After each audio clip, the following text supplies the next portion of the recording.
हमारा जीवन आज सुगम बनाया है। तो एक पंक्ति में एक नई बात सुनो, साधन अनंत हैं, साधन अनंत हैं, पर असंतोष भी अपरिमित है। असंतोष भी अपरिमित है।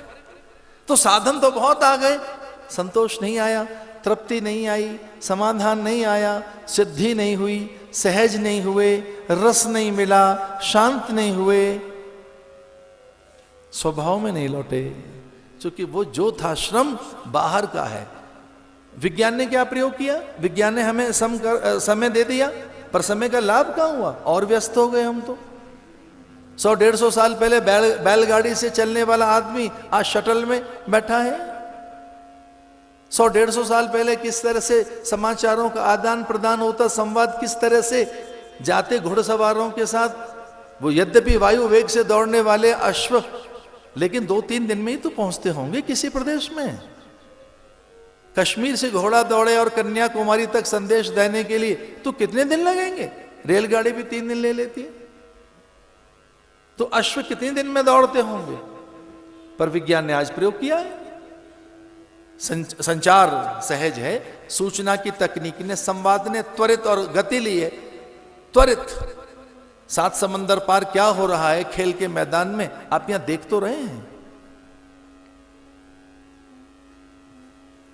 तो दिया क्या विज्ञान ने? समय दिया आपको, एफिशिएंसी दी विज्ञान ने, पर समय का दुरुपयोग हुआ, समय का लाभ नहीं लिया गया।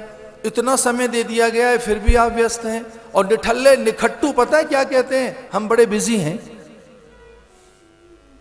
जो बिल्कुल निठल्ले हैं, उनकी भी जिह्वा पर एक सहज शब्द रहता है, हम बहुत व्यस्त हैं। अरे भैया, किसमें व्यस्त हो आप? व्यतिक्रम। तो उद्योग बाहर है, भीतर नहीं है। वो श्रम बाहर हुआ है, अपने पास नहीं, आंतरिक धरातल पर नहीं हुआ।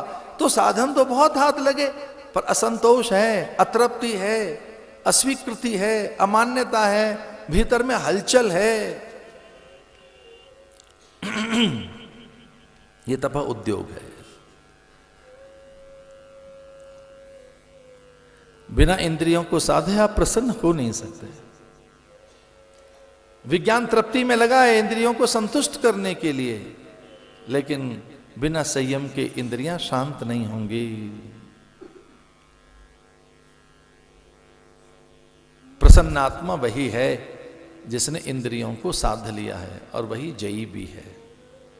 तो ये स्थान इंद्रियों को साधने के लिए स्थान है, ये तप के लिए स्थान है। यहां स्वयं नारायण तप कर रहे हैं, बदरी लेकर। बदरी माने बेर खाकर। ये जो बदरिकाश्रम नाम है, जो भगवान का बदरीनाथ नाम है, ये जो बदरी शब्द है, बदरी बेर को कहते हैं।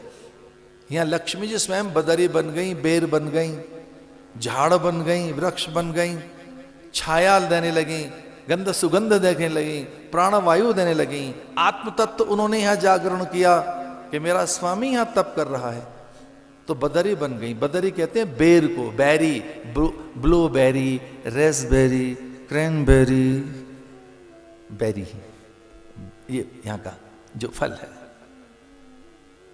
एक बार हम लद्दाख में गए तो वहां हमने देखा था कथा के समय, वो वहां के बेर, लद्दाख में यहाँ के बेर, यहाँ के फल, यहाँ के जो फल हैं, यहाँ की जो वनस्पति है, उसमें बड़ी बड़ी सामर्थ्य है। तो भगवान यहाँ तप में है। ये तप है क्या? जब कोरा शरीर तपता है तब अहंकार जगता है। जब केवल कोरा शरीर तपता है, जब आप शरीर को तपाते हैं तो अहंकार जगता है, श्रेष्ठता का दंभ पैदा होता है, पूज्यता का भान, ज्ञान, आपको निरंतर अभिमान और एक ये संज्ञान में बात बैठी रहती है कि आप तनिक ज्येष्ठ हैं, थोड़े श्रेष्ठ हैं, थोड़े आप अधिक अच्छे हैं दूसरों से। जब आप कोरे शरीर को तपाते हैं, जब कोरा शरीर तपता है, तब आप में एक अहमन्यता पैदा होती है कि अन्य से मैं ज्येष्ठ हूं, मैं श्रेष्ठ हूं। तो ये तो और भी हानि हो गई कि आपका अहंकार जग गया, आप में कर्तापन का भाव जग गया कि मैं अधिक श्रेष्ठ हूं। तो तब किससे कहेंगे? जिसमें निराभिमानिता आए, अहमन्यता घटे, तो तपस्या वही तप है, श्रेष्ठ तप वही कहा जा सकता है जिसमें अहंकार का शमन हो, जिसमें कर्तापन का भान ज्ञान न रहे। तो प्रयोग धर्मा अगर आप बने अथवा अन्वेषण करें तो अहंकार का भी शमन करें, क्योंकि अहंकार हमारी आध्यात्मिक आकांक्षाओं को चूर चूर कर देता है।